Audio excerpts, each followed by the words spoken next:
এই তুর উপত্যকায় দাঁড়িয়ে এই নবী মুসা আলাইহিস সালাম আল্লাহ রাব্বুল আলামিনের কাছে একটা দোয়া করছেন। কি দোয়া? তিনি বলছেন, রব্বি ইশরাহ লি সাদরি, হে আমার রব, আমার সদর, আমার বুকটাকে প্রশস্ত করে দিন। এর অর্থ এটাও হতে পারে যে আমার সাহসকে বৃদ্ধি করুন। ওয়া ইয়াসসির লি আমরি, এবং আমার কাজকে খুব সহজ করে দিন। আল্লাহ যার জন্য কঠিন করে দিবেন তার জন্য কাজ কখনো সহজ নয়।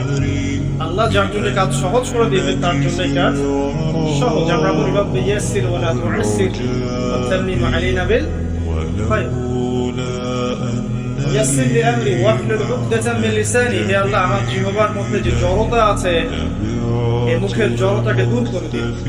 ইয়াফকাহু কওলি, যাতে করে মানুষ আমার কথা বুঝতে পারে।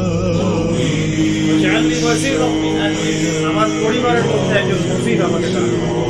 হারুন আখি, আমার ভাই হারুনকে দিন।